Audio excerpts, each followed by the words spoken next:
Let me tell you, this is a story that is so twisted, so bizarre, you'll have a hard time believing it's real.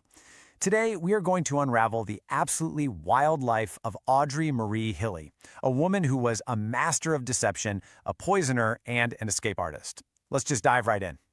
I mean, seriously, think about that. It sounds like the plot of some crazy Hollywood thriller, doesn't it? But this isn't fiction. This is something Audrey Marie Hilley actually did. She faked her own death and then came back as her own twin sister. And for a while there, it actually worked. So let's set the scene. It's 1982, a small town in New Hampshire. A guy named John Homan has just tragically lost his wife, Robbie. Then, out of nowhere, Robbie's identical twin sister, Terry, a woman nobody has ever even heard of, shows up to help him grieve. On the surface, it looks like this sad but kind of touching family story. Except it's not. Not at all. John's coworkers start looking at Terry and thinking, wait a minute, something is really off here. She looks exactly like Robbie, just, with different hair and maybe a few pounds lighter. And that little bit of suspicion, it's the spark that's about to blow the lid off one of the most incredible hoaxes in American crime history. Okay, so to understand how we got to a grieving twin in New Hampshire, we've got to rewind. We need to go way back in time to where this all started, back to Anniston, Alabama, and the woman at the center of this whole web, Audrey Marie Hilley. So, on the surface, Marie Hilley seemed to have it all. She was the picture of Southern respectability. She married her high school sweetheart, had 2 kids, and was always impeccably dressed.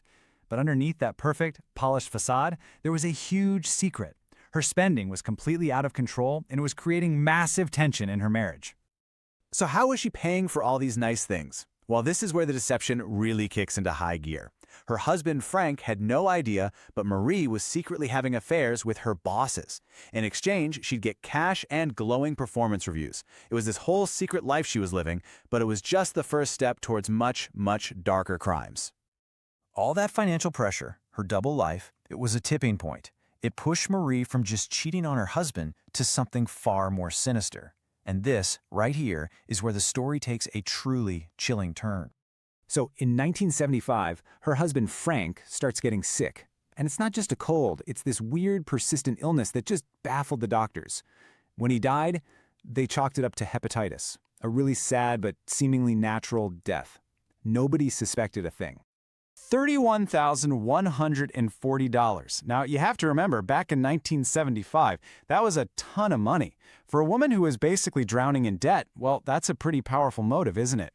All of a sudden, Frank's mysterious illness starts to make a horrible kind of sense. And if you think Frank's death was the end of it, you would be very, very wrong. That insurance money, it didn't last forever. So Marie escalated her plan in the most horrifying way you can possibly imagine. She took out a life insurance policy on her own daughter. This quote from Carol, it's heartbreaking. It gives you a real glimpse into their relationship. Marie wasn't a loving mother. She was demanding, she was critical. It was all about control. And that makes what she did next even more disturbing.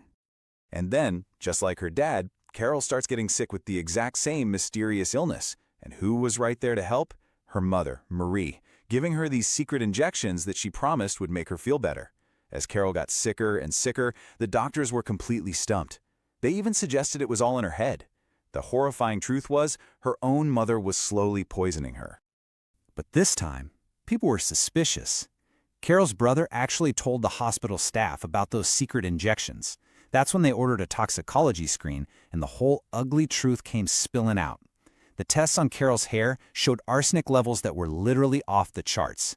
And the final damning proof? They dug up her father's body and found the exact same thing. So this wasn't some one-time act. This was chronic arsenic poisoning. That means Marie had been slowly, methodically feeding poison to her husband and her daughter for months, maybe even years.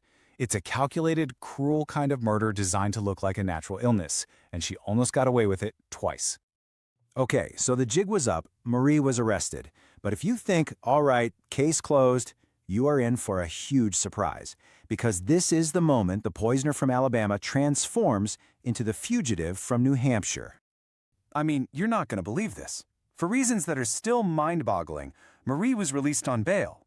And what's the first thing she does? She checks into a motel, leaves behind a fake kidnapping note, and just disappears. vanishes into thin air.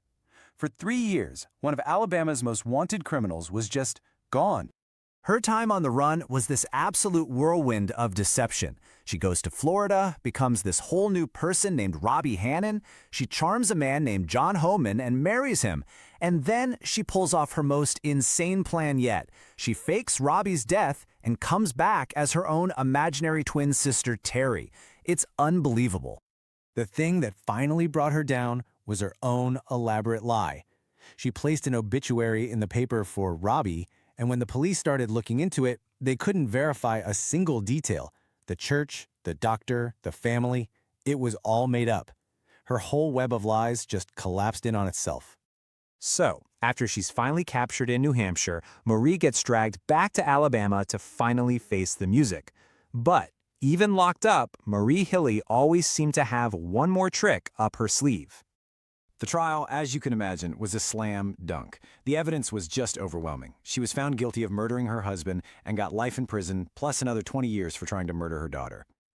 And here it is, the final, unbelievable twist.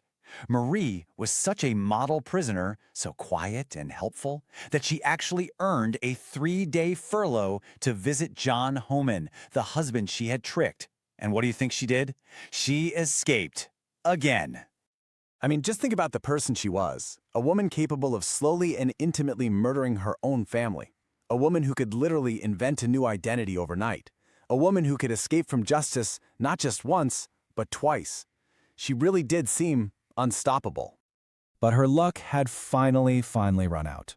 Her last escape was a mess. She got caught in the cold, in the rain, and this master of deceit, this controller of everything, was found dirty, bruised, and crawling on some stranger's porch, dying of hypothermia.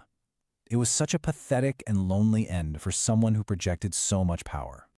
In the end, we're just left with this huge, haunting question. Audrey Marie Hilley's entire life was about erasing things. She erased her husband, she tried to erase her daughter, she erased her own identity over and over again. And then, with her last desperate act, she erased herself.